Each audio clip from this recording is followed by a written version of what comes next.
Historia de la filosofía, por Nicolás Abagnano. Volumen 3, 42, parte sexta. La filosofía del romanticismo. Capítulo 5, Hegel. 573. La filosofía de la naturaleza. El texto fundamental de la filosofía de la naturaleza de Hegel es la segunda parte de la enciclopedia, que, como las demás partes, fue enriquecida en la edición de las obras que hicieron sus discípulos inmediatos, con numerosas anotaciones sacadas de las lecciones de Hegel. Un primer esbozo de esta filosofía de la naturaleza es la brevísima exposición, unas 7 páginas, del curso propedéutico, 1808-1811, que Hegel escribió para los estudiantes del Liceo de Nuremberg. Allí Hegel dividía la filosofía de la naturaleza en 3 partes: matemáticas, física y física del orgánico, división que se repite también en la primera edición, 1817, de la enciclopedia. Hegel no siente por el mundo natural ningún verdadero interés estético y científico. Ya hemos visto, párrafo 566, que le era indiferente y molesto uno de los más soberbios espectáculos naturales, el de los Alpes. No le conmovía ni exaltaba más el espectáculo de los cielos. Las palabras de Kant, que expresan tan claramente los intereses fundamentales del filósofo de Königsberg: dos cosas llenan el alma de veneración y admiración siempre nueva y creciente: el cielo estrellado por encima de mí y la ley moral en mí. No tiene sentido para él. La infinitud de los cielos puede interesar al sentimiento en cuanto calma las pasiones, pero no dice nada a la razón, porque es lo externo, vacío, negativo, infinito. En cuanto a los astros, son una erupción de luz que no es más digna de admiración que la erupción que llena de puntos rojos la piel de un cuerpo orgánico, o que un enjambre de moscas o un hormiguero. En lo referente al aspecto científico de la naturaleza, Hegel admite que la filosofía de la naturaleza tiene como presupuesto y condición la física empírica, pero ésta debe limitarse a procurarle el material y hacer el trabajo preparatorio, del que ella se sirve después libremente para mostrar la necesidad con que las determinaciones naturales se encadenan en un organismo conceptual. Por sí mismos, los resultados de la investigación empírica no tienen el más mínimo significado.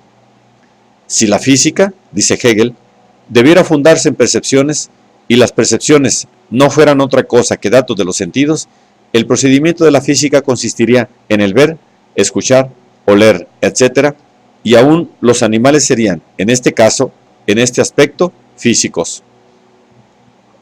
Supuestas estas premisas, no debemos admirarnos de que la filosofía de la naturaleza sea la parte más débil de la obra de Hegel, el cual se sirve en ella del modo más arbitrario y fantástico de los resultados propios de la ciencia de su tiempo, interpretándolos y encadenándolos de manera que pierden su valor científico, sin que por ello adquieran ningún significado filosófico.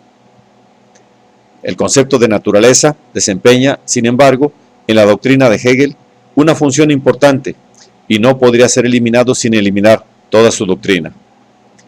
El principio mismo de la identidad de realidad y razón pone, en efecto, a esta doctrina en la necesidad de justificar y resolver en la razón todos los aspectos de la realidad. Hegel rechaza fuera de la realidad y por tanto de la apariencia todo lo que es finito, accidental y contingente, unido al tiempo y al espacio, y la misma individualidad en la que tiene de propio y de irreductible a la razón. Pero todo esto debe, sin embargo, hallar algún sitio, alguna justificación, aunque sea a título de mera apariencia. Sí, al menos como apariencia es real. Y encuentra lugar y justificación precisamente en la naturaleza. La naturaleza es la idea en la forma del ser otro, y como tal es esencialmente exterioridad. Considerada en sí, esto es, en la idea, es divina, pero en el modo en que es, su ser no corresponde al concepto. Es, pues, la contradicción no resuelta. Su carácter propio es el ser negación, non ens. Es la decadencia de la idea por sí misma, porque la idea, en la forma de la exterioridad, es inadecuada a sí misma. y solo a la conciencia sensible, que es ante todo ella misma exterior, aparece la naturaleza como algo real. Es, pues, absurdo querer intentar conocer a Dios en las obras naturales.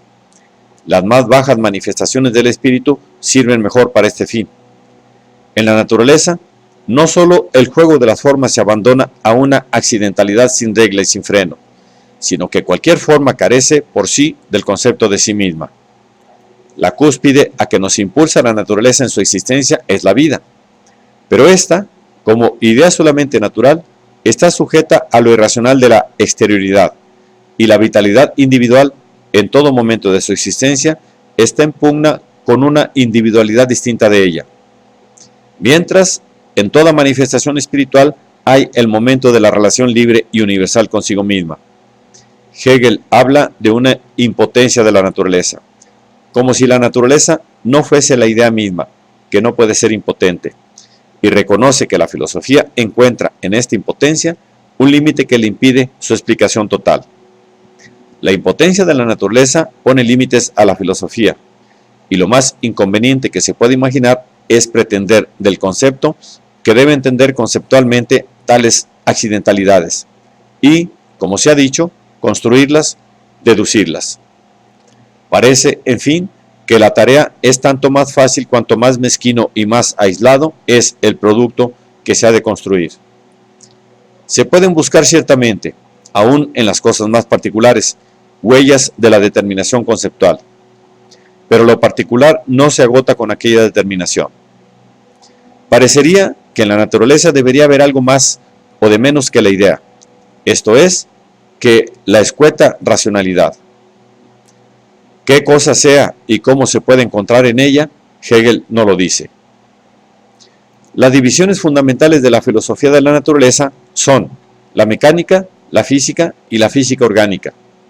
La mecánica considera la exterioridad, que es la esencia propia de la naturaleza, en su abstracción, espacio y tiempo, o en su aislamiento, materia y movimiento, o en su libertad de movimiento, mecánica absoluta. El espacio es la universalidad abstracta de la exterioridad, esto es, la exterioridad considerada en su forma universal y abstracta. El tiempo es el ser que mientras es, no es, y mientras no es, es. El devenir intuido. La materia, considerada primero en su inercia, luego en su movimiento, choque y caída, es la realidad fraccionada y aislada, que determina y unifica entre sí el espacio y el tiempo, los cuales en sí son abstracciones. En fin, la mecánica absoluta alcanza el verdadero y propio concepto de materia, que es el de gravitación. La gravitación es, según Hegel, un movimiento libre, y por esto los cuerpos en que se realiza, los cuerpos celestes, se mueven libremente. El movimiento de los cuerpos celestes no consiste en un ser impulsado a una parte y a otra, sino que es el movimiento libre. Van, como los antiguos decían, como divinidades bienaventuradas. La corporeidad celeste no es tal que tenga fuera de sí el principio del reposo o del movimiento. Por esto, no es semejante a la de los cuerpos terrestres. La segunda gran división de la filosofía de la naturaleza, la física, comprende la física de la individualidad universal, esto es, de los elementos de la materia. La física de la individualidad particular, esto es, de las propiedades fundamentales de la materia, peso específico, cohesión, sonido, calor, y la física de la individualidad total, o sea, de las propiedades magnéticas, eléctricas y químicas de la materia. La tercera división, física orgánica, comprende la naturaleza geológica, la naturaleza vegetal y el organismo animal. Según Hegel, forma parte de la física orgánica también la conformación particular de la Tierra, estudiada por la geografía física. La distinción entre viejo y nuevo mundo no es casual o convencional, sino esencial y racional. El nuevo mundo es tan absolutamente por toda su configuración física y política. Aunque geológicamente el nuevo mundo sea tan antiguo como el viejo, el mar que lo separa del viejo mundo muestra una inmadurez física. El viejo mundo, en sus tres partes, África, Asia y Europa, es un todo completo, en el cual Europa, cuyo centro es Alemania, constituye la parte racional de la Tierra. Por lo que se refiere al organismo animal, véase lo que Hegel dice de la muerte. La inadecuación del animal a la universalidad constituye su enfermedad original y es el germen innato de la muerte. La negación de esta inadecuación es precisamente el cumplimiento de su destino. El individuo se niega en cuanto modela su singularidad sobre la universalidad, pero, con ello, por ser esta abstracta e inmediata, alcanza solamente una objetividad abstracta, en la cual su actividad se paraliza, se osifica y la vida se convierte en una costumbre carente de proceso, de manera que el individuo se mata a sí mismo. En otras palabras, el individuo muere porque su actividad limitada se solidifica en costumbres que hacen imposible la universalización de su vida. Pero, en cuanto sus actividades se universalizan verdaderamente, no son ya individualidad ni naturaleza, sino espíritu, y el espíritu es eterno porque es la verdad misma. La muerte del individuo constituye, de este modo, el tránsito del dominio de la naturaleza al del espíritu.